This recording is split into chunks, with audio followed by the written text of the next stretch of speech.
Kalian tahu nggak? Kesamaan orang sukses itu adalah punya keunggulan dan nguasain skill-skill penting. Bayangin kalau kalian tahu dan punya 10 skill yang bakal berguna seumur hidup, hidup kalian jadi lebih easy kan?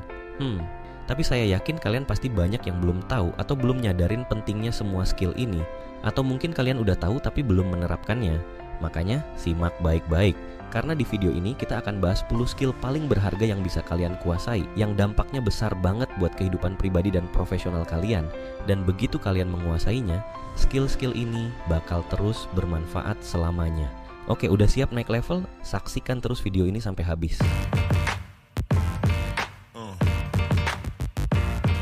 Oke, kita mulai dari skill pertama, belajar cara belajar. Kalian pernah nggak sih ngerasa stuck pas lagi belajar sesuatu yang baru?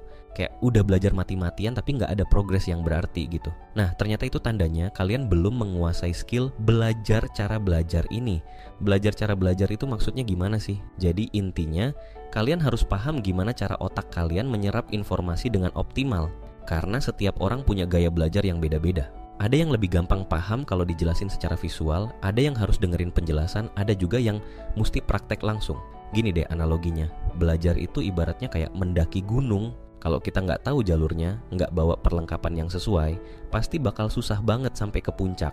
Tapi begitu kita udah paham, punya peta yang jelas, bawa peralatan lengkap, pasti perjalanannya jadi lebih lancar kan? Nah makanya dengan nguasain skill belajar cara belajar ini, apapun yang mau kalian pelajari jadi lebih cepat dikuasai deh. Ini bener-bener skill fundamental yang bakal bikin proses pengembangan diri kalian jadi lebih cepat. Bahkan ada tuh penelitian yang nunjukin anak-anak yang diajarin skill ini, prestasi akademisnya meningkat pesat loh dibanding yang enggak. Keren banget kan?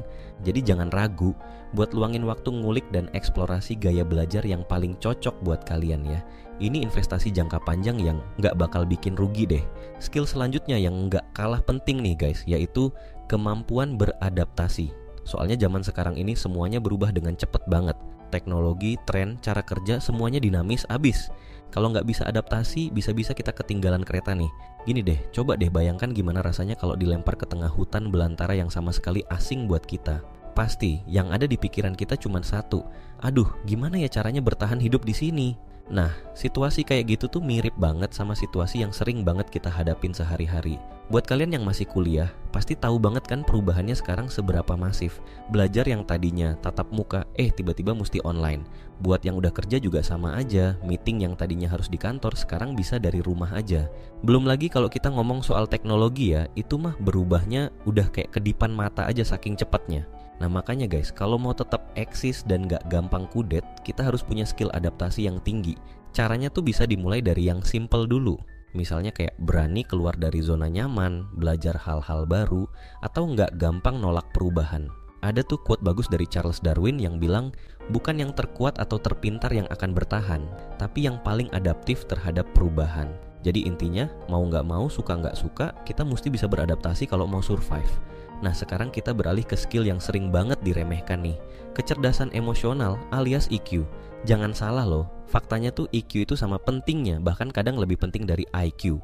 Masih banyak tuh yang ngira kalau jago di sekolah dapat nilai bagus langsung dijamin sukses. Padahal enggak guys, sukses itu bukan cuma soal kemampuan akademis doang, tapi lebih ke gimana kita bisa ngelola emosi, berempati sama orang lain, dan bekerja sama dalam tim. Gini deh, kalian pasti pernah kan ketemu sama orang yang pinter banget tapi sombong dan gak bisa kerja bareng, atau yang emosinya meledak-ledak, sekalinya dapat tekanan langsung stres berat. Nah orang kayak gitu tuh biasanya EQ-nya lebih rendah meskipun IQ-nya tinggi. Ada tuh penelitian dari Universitas Harvard, hasilnya menunjukkan kalau keterampilan lunak kayak EQ menyumbangkan 2 kali lipat lebih besar dibandingkan keterampilan teknis kayak IQ untuk kesuksesan seseorang. Gimana? Ngaruh banget kan? Intinya sih, dengan kecerdasan emosional yang tinggi, kita bisa tetap tenang dan berpikir jernih dalam situasi apapun. Kita juga jadi lebih peduli dan pengertian sama orang lain. Nah ini nih, kualitas yang dicari banget sama perusahaan, bahkan lebih dari kemampuan teknis. Nah setelah kecerdasan emosi, kita lanjut ke skill komunikasi yang efektif nih guys. Buat kalian yang kepingin sukses di karir atau bisnis, ini tuh kemampuan yang wajib banget dikuasain. Komunikasi yang efektif itu bukan cuma soal ngomong lancar loh ya, tapi lebih ke gimana caranya kita bisa nyampaikan pesan dengan jelas, ringkas, dan persuasif. Jadi orang yang kita ajak ngobrol tuh bisa langsung paham dan tergerak buat ngelakuin apa yang kita mau. Gampangnya tuh gini, Coba deh inget-inget, pasti kalian pernah kan ngalamin lost in translation gitu. Maksudnya apa yang ada di kepala kita sebenarnya udah jelas banget, tapi begitu diucapin jadi rancu dan malah bikin bingung yang dengerin. Nah itu tandanya komunikasi kita belum efektif. Atau pernah juga gak sih, kita pengen banget bujuk seseorang buat ngelakuin sesuatu, tapi ternyata respon mereka datar aja. Nah makanya guys, kalau pengen ide dan keinginan kita bisa dimengerti dengan baik sama orang lain, kita harus asah nih kemampuan komunikasinya. Ada beberapa tips yang bisa dicoba nih. Pertama, sebelum ngomong coba deh perjelas dulu apa sebenarnya yang mau kita sampaikan. Apa sih intinya, terus apa fakta dan data pendukungnya. Kedua, pilih kata-kata yang simple dan gampang dipahami. Jangan pakai istilah yang terlalu teknis atau berbelit-belit. Ketiga, latih gimana caranya ngomong yang persuasif. Terakhir, jangan lupa buat selalu dengerin dan perhatiin respon mereka. Practice makes perfect guys. Jadi makin sering kalian latihan, makin jago juga deh komunikasinya. Skill selanjutnya yang nggak boleh dilewatin nih guys, yaitu seni menjual dan negosiasi. Tunggu dulu, sebelum kalian bilang, lah kan gue bukan sales atau marketing. Stop dulu. Karena menjual dan negosiasi itu bukan cuma berlaku di dunia bisnis aja loh. Coba deh sekarang pikirin, dalam kehidupan sehari-hari kalian pasti pernah dong menjual ide, opini, atau bahkan diri kalian sendiri. Entah itu pas lagi interview kerja, PDKT sama gebetan, ataupun lagi ngeyakinin ortu buat dapet izin hangout. Nah itu semua sebenarnya bentuk penjualan loh guys. Dan itu artinya, mau nggak mau, sadar nggak sadar, seni menjual dan negosiasi itu udah jadi bagian dari hidup kita sehari-hari. Makanya penting banget buat kita kuasain skill ini. Terus skill negosiasi juga nggak kalah penting loh. Ini tuh soal gimana kita bisa mencapai kesepakatan yang saling menguntungkan buat kedua belah pihak. Bayangin deh, dari tawar-menawar harga di pasar sampai deals bisnis bernilai miliaran, semua perlu negosiasi kan? Tips buat jago negosiasi itu sebenarnya simple aja sih. Pertama, riset dulu sebanyak mungkin tentang apa yang mau kita negosiasiin. Kedua, coba tebak apa kira-kira keinginan dan kebutuhan pihak lawan. Ketiga, tetap tenang dan jangan gampang kepancing emosi. Dan terakhir, jangan takut buat ngasih dan nerima tawaran. Jadi kesimpulannya guys, seni menjual dan negosiasi itu emang seni. Butuh latihan berkali-kali, peka sama lawan bicara, dan kreatif buat saling menguntungkan. Tapi begitu kalian udah jago, percaya deh, hidup jadi lebih gampang. Nah sekarang kita lanjut ke skill yang sering banget diabaikan nih guys, yaitu mendengarkan dengan seksama. Jangan salah loh, dengerin orang tuh beda banget sama sekedar denger. Coba deh sekarang kalian pikir berapa banyak sih orang di sekitar kita yang bener-bener merhatiin dan paham sama apa yang sebenarnya kita omongin. Yang nggak cuma manggut-manggut aja tapi sebenarnya pikirannya kemana-mana. Dikit banget kan? Nah itu dia guys, mendengarkan dengan seksama alias active listening itu ternyata nggak gampang. Butuh fokus, empati, dan kesabaran ekstra. Karena sebenarnya sih, semua orang itu pengen banget didengarkan dan dimengerti. Ada pepatah lama yang bilang, Tuhan ngasih kita 2 telinga dan 1 mulut, supaya kita lebih banyak dengerin daripada berbicara. Jadi intinya, dengan jadi pendengar yang baik, kita sebenarnya lagi membangun komunikasi dan hubungan yang lebih dalam sama orang lain. Mau itu sama pasangan, keluarga, teman, atau rekan kerja. Terus gimana sih caranya supaya kita bisa jadi good listener? Ada beberapa tips nih yang bisa dicoba. Pertama, fokus 100% sama lawan bicara kita. Simpen dulu tuh HP, jangan lirik-lirik layar laptop, tatap mata mereka dan kasih respons yang tepat. Kedua, coba deh listen between the lines. Maksudnya jangan cuma dengarkan kata-katanya aja, tapi juga perhatiin nada bicara, ekspresi wajah, sama bahasa tubuh mereka. Ketiga, jangan buru-buru motong pembicaraan atau ngasih solusi. Kadang orang tuh cuma butuh divalidasi dulu perasaannya, bukan langsung dikasih obat. Keempat, kalau udah selesai, coba ulangi poin-poin utama yang mereka sampaikan. Terakhir, jangan lupa juga buat open-minded dan nggak judgmental. Setiap orang kan punya pandangan dan pengalaman hidup yang beda-beda. Jadi dengerin aja dulu, pahami perspektif mereka, baru deh kasih masukan kalau emang diminta. Ingat-ingat kata bijak dari Ernest Hemingway, saat orang lain berbicara, dengarlah secara utuh. Kebanyakan orang bahkan tidak pernah mendengarkan. Jangan sampai ya kita jadi kebanyakan orang yang dia maksud. Nah sekarang kita masuk ke skill yang terberat nih guys, yaitu motivasi diri. Berat kenapa? Karena sebenarnya musuh terbesar kita dalam mencapai sukses tuh, ya diri kita sendiri. Kok gitu? Iya, soalnya seringkali yang bikin kita kehambat dan nggak maju-maju tuh kendala internal, bukan eksternal. Coba deh sekarang kalian inget-inget, berapa kali sih dalam sehari kita ngobrol sama diri sendiri? Entah itu lagi mikirin tugas kantor, lagi overthinking sama pasangan, atau bahkan sebelum tidur. Nah, isi obrolan kita sama diri sendiri itu sebenarnya udah jadi semacam self-talk atau sugesti buat bawah sadar kita loh. Kalau obrolan kita positif, optimis, dan penuh semangat, ya itu artinya motivasi internal kita lagi bagus-bagusnya. Tapi kalau yang muncul malah kekhawatiran, pesimisme, sama alasan-alasan, ya jangan heran kalau kita jadi malas ngapa-ngapain. Ada penelitian menarik tentang Pygmalion Effect yang dilakuin sama Robert Rosenthal. Jadi ceritanya, dia ngasih tahu guru-guru kalau murid-murid tertentu itu punya potensi lebih dibanding yang lain. Padahal sebenarnya itu random aja. Hasilnya benar-benar terjadi deh. Murid-murid yang dikasih label berpotensi itu nilainya jauh lebih bagus dari yang lain. Nah itu dia guys, self-talk yang positif sebenarnya jadi semacam Pygmalion Effect juga buat diri kita sendiri. Kalau kita yakin dan terus bilang ke diri sendiri kalau kita pasti bisa, ya kemungkinan besar bakalan kejadian beneran. Karena yang namanya motivasi itu kan datangnya dari pikiran dan hati kita sendiri. Jadi mulai detik ini, coba deh lebih aware sama obrolan kita sama diri sendiri. Ganti tuh kata-kata yang pesimis jadi optimis. Yang tadinya, aduh gue gak bisa, jadi gue pasti bisa kalau berusaha. Atau yang awalnya, ini terlalu susah, jadi ini tantangan yang harus gue taklukkan. Oke guys, sekarang kita sampai di skill kedua, paling gak enak setelah motivasi diri, yaitu disiplin diri. Loh kok nggak enak sih? Ya iyalah, soalnya disiplin itu kan artinya memenjarakan keinginan kita demi tujuan yang lebih besar. Tapi beneran deh guys, disiplin diri itu penting banget buat kesuksesan kita. Karena kalau nggak disiplin, rencana dan target kita sih boleh tinggi, tapi ujung-ujungnya nggak bakalan kesampean. Soalnya kan yang namanya rencana itu harus dieksekusi konsisten setiap hari. Nah disinilah disiplin diri berperan. Itu dia bedanya orang sukses sama orang biasa. Yang sukses tuh selalu ngutamain disiplin di atas segalanya. Mereka ngelakuin apa yang harus dilakukan bahkan ketika sebenarnya males banget. Mereka tetap jalanin rencana bahkan ketika nggak ada yang lihat.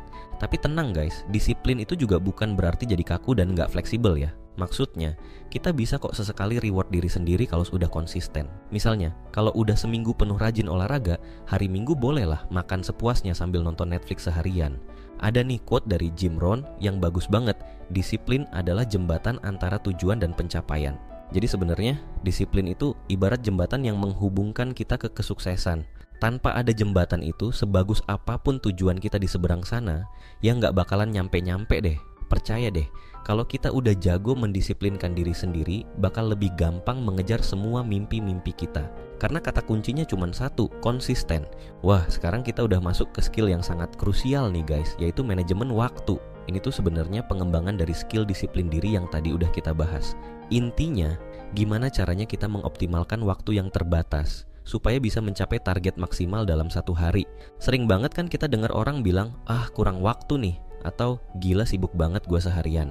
Padahal, kalau kita periksa lagi, banyak juga tuh waktu yang sebenarnya terbuang sia-sia. Entah karena kelamaan nongkrong ngobrol gak jelas, keasikan scroll-scroll sosmed sampai lupa waktu, atau nunda-nunda gak karuan. Nah makanya guys, manajemen waktu itu penting banget deh untuk kita kuasai. Ada beberapa tips nih yang bisa kita coba buat mulai manage waktu dengan lebih efektif. Pertama, bikin skala prioritas. Di awal hari, coba deh list dulu apa aja yang harus dilakukan hari itu. Mana yang paling krusial dan penting, mana yang bisa ditunda. Kalau bisa sih, kerjain yang paling susah dulu deh di pagi hari, biar nanti sorenya lebih santai. Kedua, buat jadwal harian dan berusahalah untuk stick to it. Kalau kita cuma mengandalkan memori aja, pasti deh bakal ada yang kelewatan. Jadi, biasakan nulis jadwal harian, entah di buku agenda, atau pakai apps kayak Google Calendar atau Google Keep. Ketiga, hindari multitasking. Ini tuh mitos banget guys, yang katanya multitasking bikin kita lebih produktif. Faktanya adalah, otak kita lebih optimal kalau fokus ngerjain satu hal dalam satu waktu. Jadi daripada ngurusin 5 hal sekaligus dengan hasil setengah-setengah, mending selesain dulu satu hal sampai tuntas, baru pindah ke tugas berikutnya. Terakhir, belajarlah untuk bilang tidak pada hal-hal yang nggak penting. Ini susah banget guys, karena kadang kita nggak enak sama orang lain atau nggak mau dibilang nggak suportif. Tapi percaya deh, kalau memang bukan prioritas kita, ya nggak apa-apa untuk nolak dengan sopan. Orang lain juga pasti paham kok. Ada kutipan terkenal dari Peter Drucker nih, sampai kita bisa mengatur waktu, kita tidak bisa mengatur hal lain. Pokoknya, manajemen waktu yang baik itu adalah tentang kerja cerdas, bukan cuma kerja keras. Gimana caranya supaya kita bisa mencapai hasil maksimal dalam waktu yang minimal. Jadi kunci suksesnya ya cuma 3 itu tadi. Tentuin prioritas, komitmen sama jadwal, dan fokus ngerjain satu hal dalam satu waktu. Oke guys, sekarang kita sampai di the last but definitely not the least, skill yang paling fundamental dalam hidup kita, self-respect alias menghargai diri sendiri. Mau sesukses apapun kita, sepintar apapun, seproduktif apapun, kalau nggak punya rasa hormat sama diri sendiri, ya sama aja bohong tuh. Self-respect itu adalah tentang memperlakukan dan memandang diri kita dengan penuh martabat. Nggak melulu soal ngegas terus atau jadi egosentris ya, tapi lebih ke arah knowing our self-worth dan nggak gampang diinjak-injak sama orang lain. Coba deh sekarang tanya diri kalian masing-masing, sudah cukup respect belum sih sama diri sendiri? Pernah nggak merasa insecure sampai akhirnya meragukan kemampuan diri? Atau malah terlalu sering minta validasi dari orang lain atas setiap pencapaian kita? Nah itu tandanya guys, kita masih perlu kerja keras untuk membangun self-respect kita. Karena kalau sudah kuat rasa hormatnya sama diri sendiri, apapun kata orang, kita nggak akan goyah. Mau dipuji, alhamdulillah. Tapi kalau dikritik atau ditolak pun, kita tetap bisa move on karena yakin sama nilai diri sendiri. Ada quote dari Joan Didion, untuk membebaskan diri kita dari ekspektasi orang lain, untuk mengembalikan diri kita sendiri, disitulah letak kekuatan besar dari harga diri. Betul banget kan? Self-respect itu ibarat pertahanan kita dari ekspektasi dan penilaian orang lain yang nggak perlu. Dengan menghargai diri sendiri, kita jadi bisa leluasa mengejar apa yang menurut kita baik dan benar, bukan yang dipaksakan sama lingkungan sekitar.